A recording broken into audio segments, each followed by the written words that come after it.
Here's the big challenge of life. You can have more than you've got because you can become more than you are. That's the challenge. And of course, the other side of the coin reads, unless you change how you are, you'll always have what you got. Everybody hopes things will get better. Everybody hopes. Poor people hope. That ought to tell you something. It means the future does not get better by hope. It gets better by plan. If you wish to be successful, study success. If you wish to be happy, study happiness.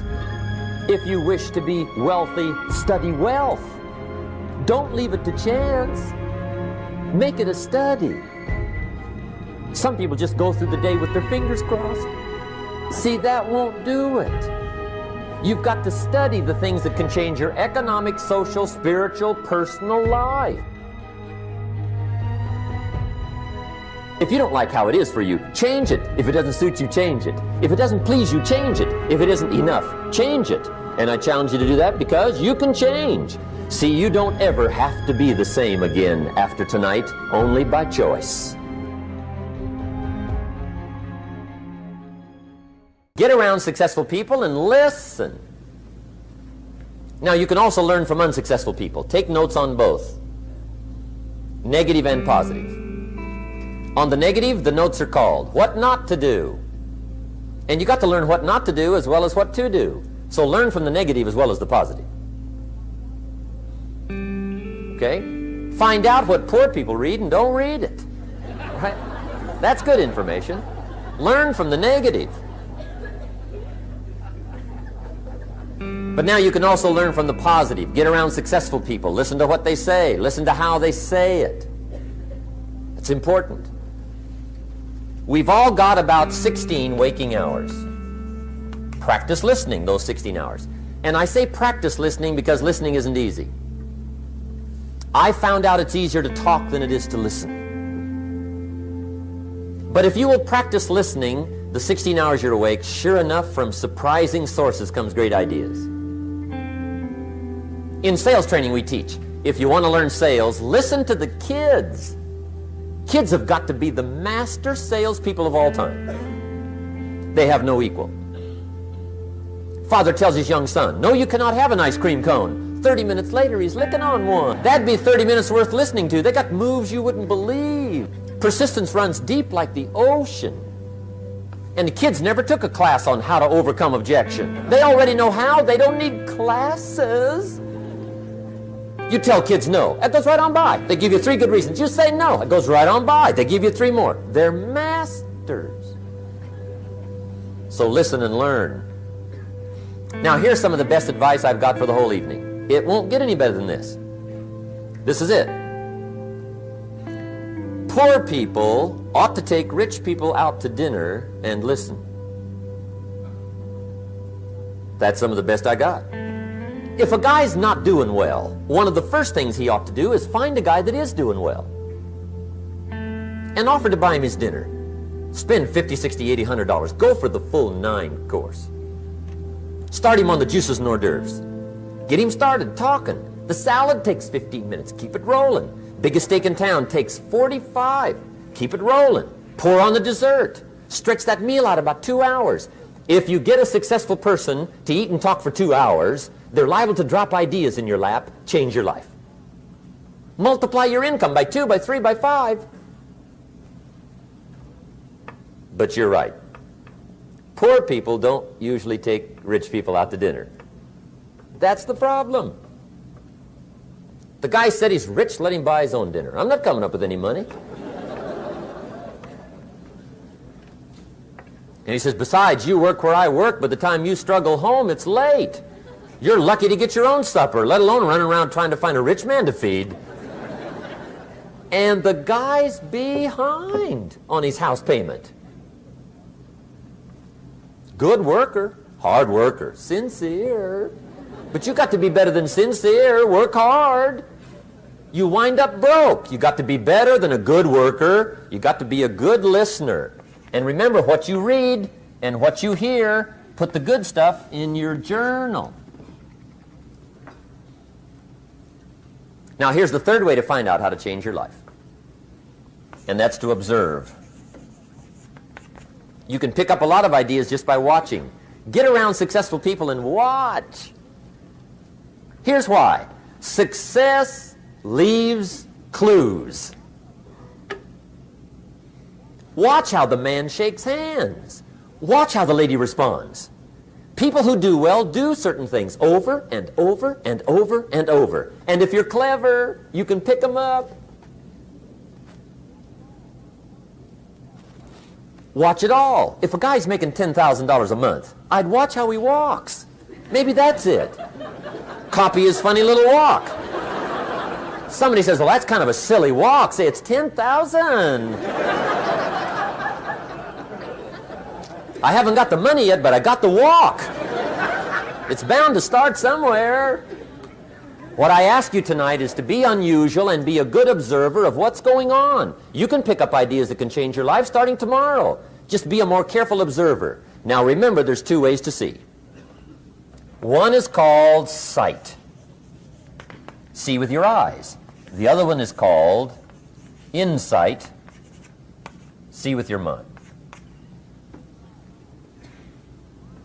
See with your eyes, you'll see things. See with your mind, you'll see answers. Put your eyes and your mind to work. And the best advice on developing sight and insight is pay attention. Don't miss anything. In the weekend seminar we teach, one of the greatest fatalities to success is preoccupation, lack of concentration. The guy's mind wanders. See, you wind up average. You've got to learn to zero in and concentrate.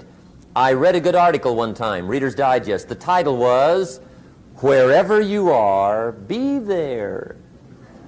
Excellent. Don't miss anything. Now, we've lingered a little bit long on number one here for personal development. Find out how things work, but it's so very important finding out. And I've given you 3 ways to find out. Now, here's the second step to personal development. Okay, number 1 was find out how things work. Here's number 2, go to work.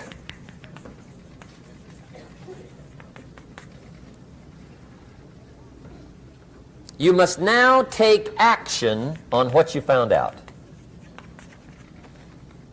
In doing business around the world, we call it game plan. Put together your game plan. One of the major things we teach on the weekend seminars, game plans. How to game plan your office. If you're in sales, you need a game plan. Kids need a game plan. You need a home game plan, social game plan, a business game plan. Everybody needs game plans. Financial independence, game plan. Your investment, game plan. Don't think in your head. Put it on paper. Don't operate out of your mind. Operate from paper. I often ask somebody, what are you going to do the next 6 months? And somebody starts to tell me. I say, no, don't tell me. Show me. Show me your game plan for the next 6 months. Then I can look at things and maybe I can help. But you got to operate from paper. Put it on a game plan. Take action on what you found out. Now here's the best word I know of to go with action. Massive. See, that'll change everything. Massive action is called the cure-all. If you're going to make calls, make a few thousand. If you're going to make contacts, make a few thousand. If you're going to knock on doors, knock on a few thousand. See, that'll change everything. Here's the language of the poor. I'll try it a time or two and see what happens. It's the way poor people talk. The guy says, well, I'll give it 30 days. 30 days. You could guess his bank balance. You've got to have a better game plan. So here's one of the major things to do starting tomorrow. Take a look at your game plan. If it isn't loaded with massive action, change it tomorrow. Action. The formula really works like this. Pick up a good idea, take heavy action. Pick up a couple of good ideas, take heavy action. That's the formula for success. Heavy action.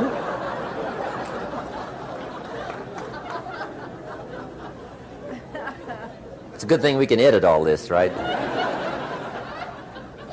The formula for success: take heavy action on a good idea. Right? That's the ratio. Now here's the key. Don't wait till you've learned 2,000 or 3,000 things. Because that way you'll use up all the time. And you could wind up smart and broke. And hey, it's okay to be dumb and broke. But if a guy's smart and broke, that's pitiful. Don't let your learning lead to knowledge. You'll become a fool. Let your learning lead to action. You can become wealthy. And there's many kinds of wealth. I understand that. Not just money. Money's one of the least of all values. I know some people with a lot of money that are very poor. Evita sings, "As for fortune and as for fame, they are illusions.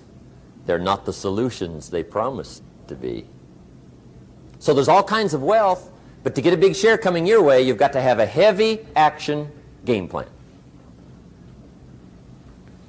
Now here's the third step to personal development, and we'll wrap up personal development. Step number 3. It's just a little caution, and all through life we need little cautions. This one simply says, don't try to beat the system. Find out how it works, work it, but don't try to beat it. Some people learn just enough to start slicing it, shading it, thinning it, cutting corners, and looking for cheap answers. See, don't fall for that. You'll wind up with a cheap life. Find out how it works best and do it that way. Even though it seems to take a little longer, do it right. Don't compromise with right. Now, under this step, here's another key. Be a quick learner. Don't let it take long to teach you. Learn quick. Don't run at the wall too many times.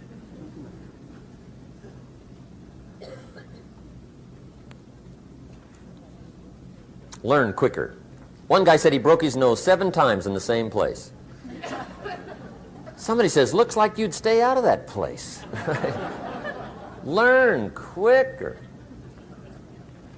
Now the third point here is don't be stubborn.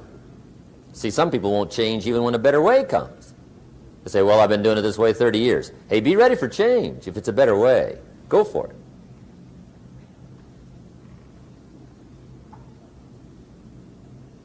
But don't try to beat it.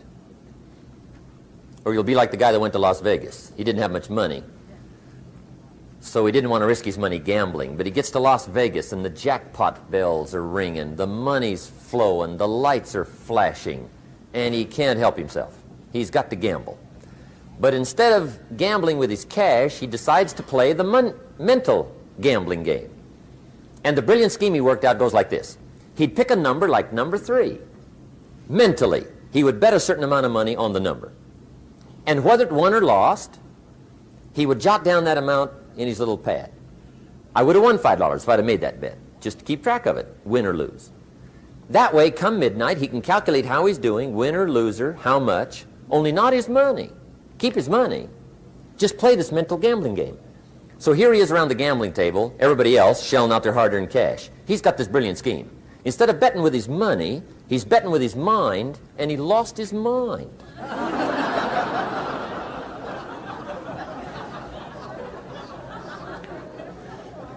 Which means don't try to beat the system, I guess. Okay, we have covered personal development. By the way, it's the longest subject, so take heart. The rest of them are a lot shorter.